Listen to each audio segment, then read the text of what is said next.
And each and every one of us is provided with that automatic success mechanism that will provide whatever it is that we choose to have. But what we must recognise, what determines what that automatic mechanism provides for us, what determines what we seek, is our conscious mind. That automatic success mechanism is directed by our conscious thoughts.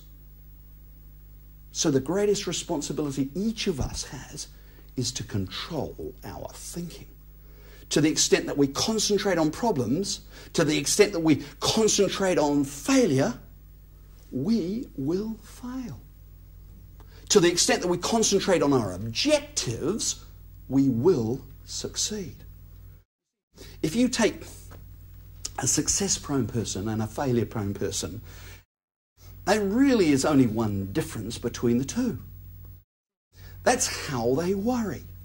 That's what determines whether or not they succeed or fail. Now, everyone worries because, everyone thinks, but the success-prone person and the failure-prone person, they worry differently.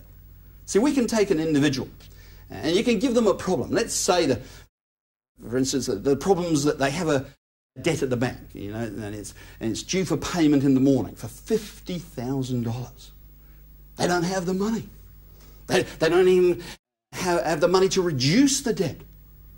Now, the success-prone person facing that type of challenge, both of them have that problem.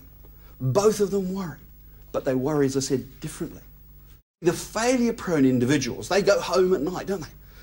They sit down in their chair and they think, about next year. Think about facing that banker. Oh my God. And here's how they worry. They think, what's going to happen to me tomorrow? When I'm going to that bank, I'm going to be so embarrassed. And that guy's going to be so tough. And he's going to call the debt. As sure as anything, I'll lose my business. And I'll have to take the kids out of private school. My wife and I have been having some trouble already. I mean, she might even just leave me.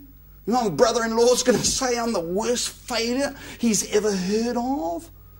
What's going to happen to me? And when that man walks into the bank the next morning, how does he look? He's down, isn't he? He's defeated. He's like a failure. What does the banker do? Calls the debt, doesn't he?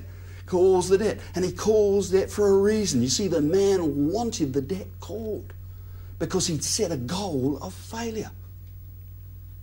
Now, the success-prone individuals faced with the same challenge, the same situation, they worry, but they worry differently.